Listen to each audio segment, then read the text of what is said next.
Le bonheur, je dirais que c'est comme l'amour. Sa définition est relative et très personnelle à tout un chacun. Toutefois, à mon avis, il y a deux sortes de bonheur. Il y a le bonheur transitoire, c'est-à-dire l'assouvissement de nos désirs, comme par exemple lorsque nous accomplissons quelque chose, lorsque nous pouvons dire je serai heureuse, je serai plus heureuse ou je serai heureuse lorsque mes enfants se marieront, lorsque je réussirai ça à l'école, lorsque j'aurai ce contrat, etc. Ce sont des choses qui sont externes et qui vont faire activer un peu cette hormone du bonheur. Mais le second bonheur, c'est-à-dire l'autre genre du bonheur, c'est ce que j'appelle le bonheur intrinsèque, qui est présent en chacun de nous. Cette graine du bonheur, comme cette graine de l'amour, qui est présente en chacun de nous, et que l'on peut cultiver, arroser, afin qu'elle puisse croître et s'épanouir, quelles que soient les conditions externes dans lesquelles nous vivons. La chose la plus importante, c'est-à-dire être heureux même dans l'adversité, être heureux même lorsque nous vivons des moments difficiles. C'est ce bonheur cultivé de façon intrinsèque, avec nous-mêmes, avec notre âme, dans le silence, peut s'épanouir par des qualités comme la résilience, comme l'acceptation, comme la gratitude, justement, dans des moments qui nous sont difficiles. La première, à mon avis, est d'abord être en harmonie et en accord avec soi-même.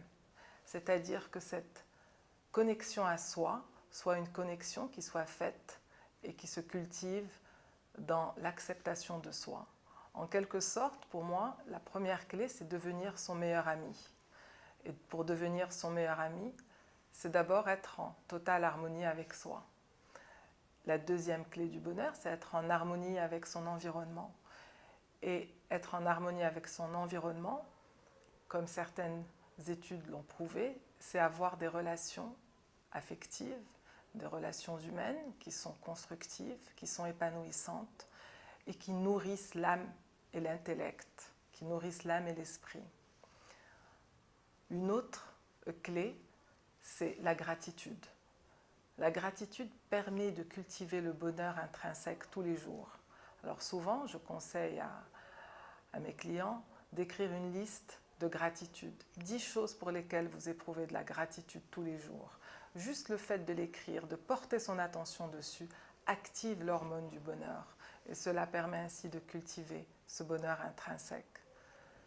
Une autre clé du bonheur est bien entendu le non-jugement. Ni de soi, c'est-à-dire le non-jugement de soi et le non-jugement de l'autre. Être aussi indépendant de l'opinion des autres.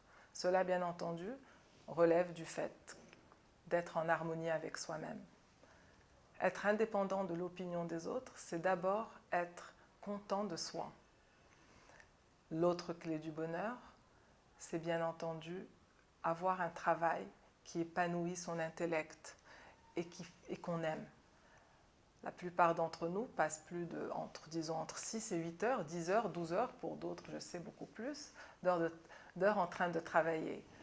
Alors si vous passez 10 ou 12 heures par jour en train de faire quelque chose qui ne vous apporte pas du bonheur, qui ne vous épanouit pas, comment pensez-vous pouvoir cultiver justement cette graine qu'est la graine du bonheur? Donc c'est très très important d'aimer ce que l'on fait, d'apprendre à aimer ce que l'on fait. L'autre clé du bonheur, c'est savoir pardonner. Savoir pardonner et aller de l'avant. Et pour se pardonner, une des clés du bonheur, c'est d'abord se pardonner à soi, car on ne peut donner à l'autre que ce que l'on a pour nous-mêmes.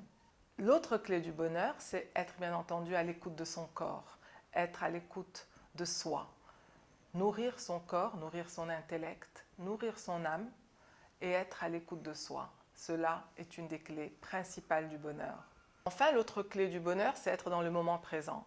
Qu'est-ce que c'est qu'être dans le moment présent? C'est-à-dire permettre à son esprit d'être ancré, non pas dans la commémoration d'événements passés qui peuvent être désagréables et qui peuvent nous amener de la peur, ni dans l'appréhension d'une projection d'un futur qui n'est pas nécessairement positif. Ainsi, vivre le moment présent est une des clés primordiales du bonheur. Et la dernière, bien entendu, c'est d'être dans le service et le don de soi. L'un ne peut être heureux que lorsqu'il donne de lui-même, dans le partage et le don, être au service de sa communauté, par son talent, par ce que l'on peut faire, par ce que l'on peut apporter à l'autre. C'est une des clés primordiales aussi du bonheur. Et enfin, je voudrais juste parler de la dernière étude qui a été faite par le département de psychologie de l'université d'Harvard aux États-Unis sur le bonheur, justement. C'est la plus longue étude jamais effectuée, qui a duré 72 ans et qui est toujours en cours, parce qu'on a étudié qu'est-ce qui a fait le bonheur de l'être humain, qu'est-ce qui fait, quels sont les traits, quelles sont les activités qui permettent au bonheur de s'épanouir dans la vie d'un être humain. Eh bien, on s'est rendu compte qu'il y en a trois. Elles se retrouvent toutes. La première, c'est avoir des relations humaines. La deuxième, c'est avoir des relations humaines de qualité. Et la troisième, c'est construire, fonder, avoir une famille, être marié ou être avec son partenaire de vie. Cela apporte la sécurité et cela apporte bien entendu de l'amour. Donc la clé du bonheur, en un seul mot, c'est l'amour.